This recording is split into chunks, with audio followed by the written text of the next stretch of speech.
Hello everyone, Dr. Beth here, and welcome to another episode of The More You Know Osteoporosis.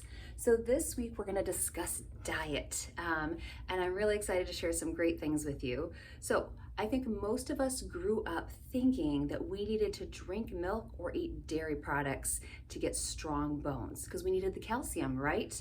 But actually what we're finding is the research is showing that the highest rates of fractures are found in the populations with the highest consumption of dairy.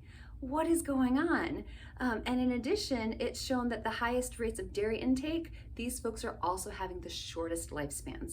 So there's definitely something going on that while it's a great marketing campaign, that milk does your body good, we're finding that the impact is not really what we were told it was. In fact, Canada has recently updated their nutrition guidelines, and for the first time ever, they made their nutrition guidelines based on the science and not based on industry's influence in making big donations to their nutrition standards. And so what they've done is they have switched to a plant-based focused diet, and they've actually removed all dairy recommendations from their nutrition guidelines. And so it's just really exciting to see on a big scale that this is actually happening. So what does the evidence also show is not good for bone health? So we know milk and dairy. We know that diets high in saturated fat increase your risk of having a fracture. And we also know that saturated fat is most commonly found in animal products, such as meat and dairy, along with oils and fried food. Now, some of the other things that you should avoid, and it's not just what you eat, but it's also what you drink. So we know that sugary sodas cause you to lose more calcium through your urine on a day-to-day basis. And beware if you're a coffee drinker. If you drink more than 3 cups of coffee a day on a regular basis, your risk of having a fracture is doubled.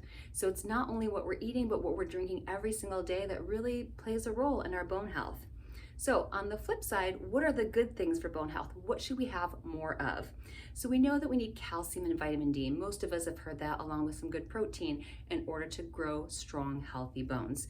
But calcium supplementation is actually no longer the trend.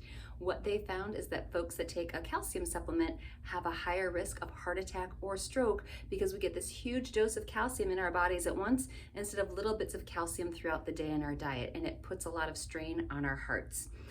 So you're actually better eating a diet of foods rich in calcium. And here's just a list of some: chia seeds, soy milk, almonds, dried figs, tofu, white beans, sunflower seeds, edamame, sesame seeds, lots of great greens like kale, mustard greens, collard greens, okra, arugula, broccoli, sweet potatoes, butternut squash. So there's so many vegetables that are high in calcium, and you're better to meet that calcium intake daily through a variety of those types of food as opposed to popping that calcium supplement.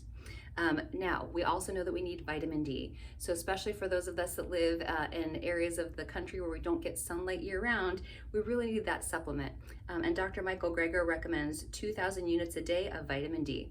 But of course, we always recommend speaking with your physician first before adding anything to your medication list. The research also says that foods rich in vitamin C are fantastic and have a protective effect, and it lowers the risk of bone loss as well as fracture. And then soy foods have also been shown to be very protective on bone health. So that's whether it's soybeans, so edamame, whether it's tofu, whether it's soy milk, all of those have a really protective benefit. One of the things I found interesting is that as our body gets older, our blood pH tends to become more acidic, meaning that it drops down really low. The problem with an acidic environment is that it depletes the calcium from our bodies much quicker, and it starts to deplete our bone. Now this happens as we age, kind of because our kidneys don't work as well as they used to, and our kidneys are responsible for pulling all that extra acid out of our bodies. So we know that trying to make our body and balance that pH is really helpful. So what can we do? We can eat foods that are more alkaline, that are going to help raise our pH back to where it should be for healthy bone. And that is going to be really any kinds of fruits and vegetables that you can get your hands on. So pick your favorites and know that you are helping those bones by eating a diet rich in fruits and vegetables. So for more information on osteoporosis and as well as diet and the effective medications, I recommend Dr. Michael Greger's book, How Not to Age. Now, this book actually comes out next month in December, but I was able to get a copy ahead of his information on osteoporosis, which is where I pulled most of this information on.